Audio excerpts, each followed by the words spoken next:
Most people are terrified of the deep ocean, and honestly, they should be. But what scientists just pulled up from 3,000 feet below the surface isn't a nightmare. It's something almost too scary or beautiful to believe. We all know that 200 meters below the surface, the ocean goes dark, and at 1,000 meters, sunlight has not reached it. And yet, scientists exploring these depths keep seeing flashes. But why? See, most people think the deep ocean is just dark and empty, and it is dark, completely, permanently dark, past 200 meters. But empty? That's where things get uncomfortable. Because in the last few decades, every time we've sent a camera down there, we've come back with footage of things producing their own light. At first, we thought they were machines or even submarines, but to our greatest shock, they were creatures that defied the rules of the dark and survived. They don't only survive, they also thrive. Some glow to disappear, some glow to hunt. One produces a color of light that its prey literally cannot see, and when it attacks, its prey literally don't know what bit them. But one of them has a trick so strange that scientists are still trying to understand how it even evolved. And once you hear it, you'll understand why the whole research team went silent.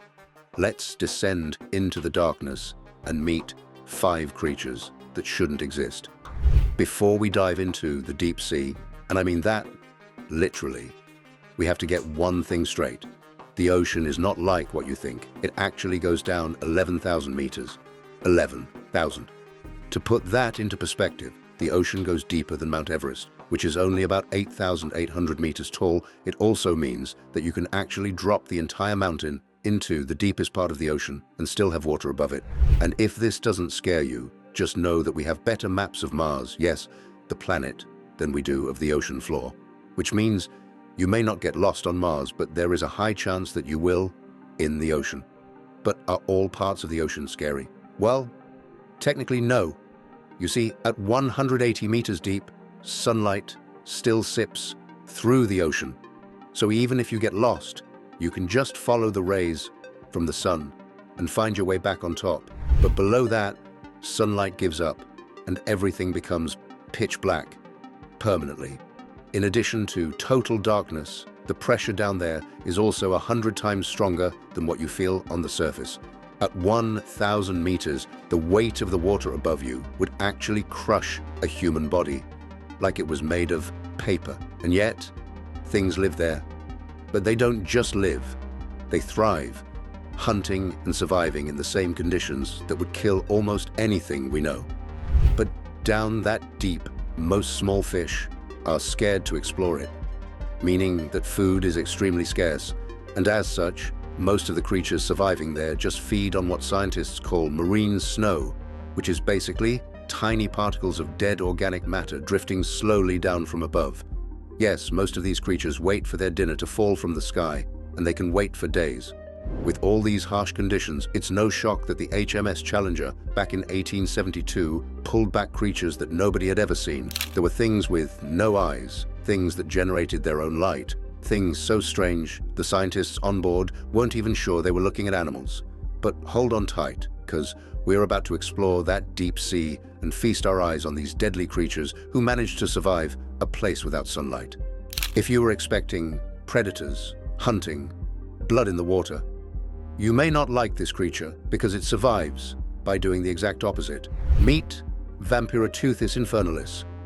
I know the name is a mouthful, but I'm having difficulties pronouncing it as well, so bear with me, because I can assure you I'm not making this up. And get this, the name literally translates to vampire squid from hell, which sounds terrifying. See, the vampire squid is the size of a football. It drifts slowly through the dark at depths between 600 and 900 meters. And yeah, it looks scary, especially with its sharp tentacles that look like they can suck the blood from your neck. But be calm, because this squid doesn't hunt or attack, it just feeds on marine snow. But that doesn't mean that if threatened, it may not bite. So, a word of advice, don't try to pet it. The squid feeds on marine snow, and it does this by using 2 long, trailing filaments to collect debris. The dramatic name it possesses surely comes from its dark, cloak-like appearance, red eyes, and jet-black skin. It's basically a goth animal that eats garbage. Cool, I guess. But here is the impressive part of this squid. It lives permanently in the oxygen minimum zone, a band of ocean where oxygen levels drop so low that most complex animals suffocate. We're talking oxygen saturation as low as 3%. For better context, currently the surface ocean sits around 7 to 8 milligrams per liter, but in the deep ocean, we have literally nothing. And if you carry most animals on the surface of the ocean down there, they won't last for an hour before dying. But this squid has spent its entire life down there. How exactly does it do that? Well, it has the lowest metabolic rate of any cephalopod. It's blue blood, yes, literally blue, carries oxygen so efficiently it can extract just enough from an environment that would kill nearly everything else. And because almost nothing else can survive there, almost nothing can hunt it. It essentially moved into a neighborhood so bad no one else wanted to live there and called it paradise. But while some creatures survive the darkness, others turn it into a weapon. Imagine going into the deep sea and you find a flower. It's soft, open, and completely still, but it is sitting on the seafloor in total darkness. Do not touch it. But if you refuse and actually touch it, then you will meet the bioluminescent sea anemone, and it will introduce itself to you by exploding with light. But don't rejoice so quickly, because the way the deep-sea anemones use their light is very strange. Some species emit a steady glow from their tentacles, others don't glow at all until something disturbs them, at which point they fire off bright flashes in rapid pulses. Scientists studying these creatures with ROVs, remotely operated deep-sea vehicles, have captured footage of waves of blue-green light traveling across entire coral colonies and anemone fields when the ROV arm brushed against them. They don't travel in a single flash, but in a wave. It's kind of like light moving through a living circuit. And here is the strange part. From our basic understanding of biology, we know that bioluminescence costs energy. But in the deep sea, energy is like gold, extremely rare. So, for the anemones to be spending so much energy to produce light, it simply means that the light has to be doing something worth the cost. We think that their light serves two purposes. First is defense. If a predator goes to eat it, and the anemone gives off a sudden burst of light in a place clouded with total darkness, it will be very disorienting for a predator. Second, we think it may function as a lure. Currently, research on a deep-sea anemone called Cribrinopsis japonica has found that its fluorescent tentacles, when exposed to blue light, expanded fully and attracted nearby shrimp. The tentacles lit up and the shrimp came closer. Whether that's intentional prey attraction or a coincidence, we're not so sure yet. So if you think that this creature is harmless, just think of how it has been surviving in the deep sea for over 500 million years. Even if it has no brain, it is safe to say that it should not be approached. If you descend deeper into the ocean, you will find a creature that has learnt to control light itself and does so with a precision that honestly shouldn't be biologically possible. Enter Wattersinia scintillans. Now, I don't know who thought it would be a good idea to design this creature. After all, we already have the original fireflies, but I guess we also need one in the ocean. The firefly squid is tiny. It's only about 7 to 8 centimeters long, meaning it's the size of your finger. But its entire body is covered in specialized light-producing organs called photophores, not just one or two, hundreds of them scattered across its body, clustered around its eyes, positioned at the tips of its arms. But this squid does not just glow, it can actually control each zone of photophores independently. It can adjust color, brightness, and timing across different sections of its body simultaneously. This firefly has full control over every function of its body, something that most humans don't possess to this day. But to achieve this, the firefly squid uses what is called counter-illumination. See, it knows that it is small, and because of that, it can be an easy prey to a predator. But in the deep sea, predators actually hunt by looking upward for silhouettes, dark shapes against whatever faint light filters down from the surface. To avoid being haunted, the firefly squid gets rid of its own shadow. It does this by reading the brightness and color of the light above it, then reproduces that exact luminance from the photophores on its underside. These squid don't actually hide, because every spring they rise to the surface of Toyama Bay in Japan to spawn, and the bay lights up blue. It's truly one of the most extraordinary sights in the natural world. When you look at the hatchetfish, it literally looks like someone just took a normal fish and compressed it, fattening it down till it became a blade. It could explain why it has its name, because it literally looks like a hatchet blade, with its no tail, all chest, and a mouth that drops open like it's been permanently horrified by its own existence. It kind of looks ugly from some angles, but we know the fish doesn't care because given where it lives, its appearance is very much justified. It lives in the mesopelagic zone, which is between about 200 and 1,000 meters deep. In this area, light still reaches, but it is barely enough, hence its shape. Its laterally compressed body reduces the visible cross-section when viewed from the side. It has less surface area, and as such, becomes a smaller target, combined with scales that scatter light diffusely rather than reflecting it back like a mirror. The hatchetfish is designed from the ground up to be hard to see, but what this fish doesn't have in looks, it makes up for in tricks. For instance, his belly is lined with a row of photophores, and just like the firefly squid, it uses counter-illumination, and because of that, from below, it has no silhouette and vanishes. Most predators hunting from below never even know it's there. So far, every creature that we have talked about has found a way to either hide, disappear, or go undetected. But what if a creature could see everything around it, while remaining completely unseen itself? What happens when a predator breaks out of the visible spectrum entirely? Enter the dragonfish. It's small though, about 25 centimeters long.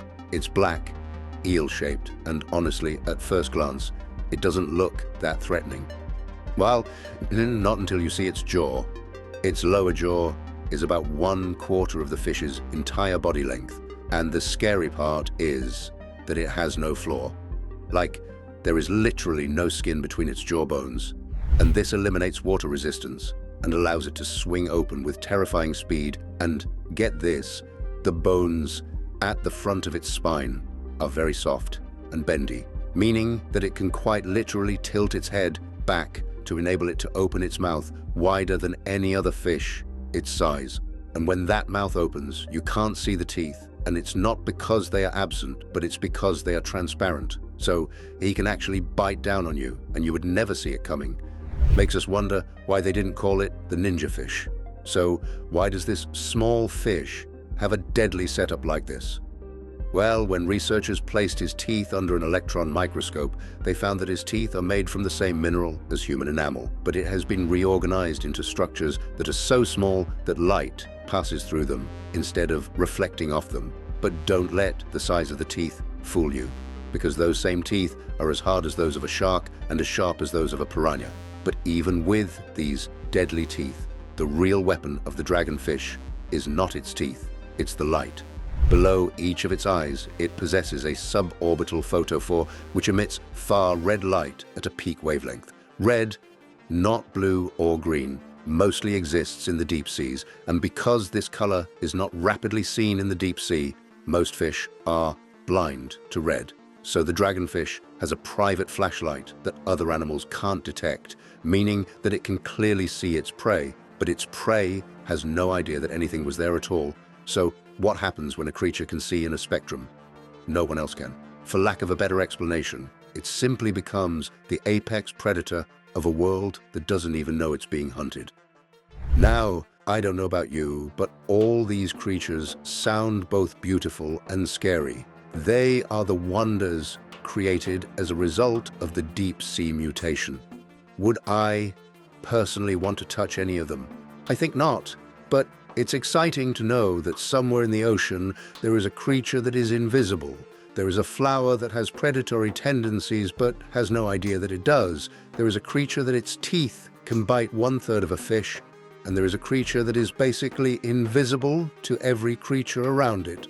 Although all these sound very cool, I would not actually like to encounter any of them, especially the giant siphonophore. It is almost completely transparent, but while the dragonfish is a bit small, the siphonophore is by far the longest animal on the planet. It is not the heaviest, though. The blue whale still holds that position, but the siphonophore can reach up to 50 meters, meaning that it's longer than a baseball court, and its length is 20 times that of a blue whale. You could lay it across a city street and it would cover a full block, but even with its size, no one has ever seen it, because it's not actually an animal, it's a colony. It contains thousands of genetically identical individual organisms called zooids. Each one evolved to perform exactly one function. When it hunts, it glows blue, kind of like a long, slow pulse of bioluminescent light that draws prey directly into a curtain of trailing, stinging tentacles. Anything that swims toward the light gets paralyzed on contact and consumed.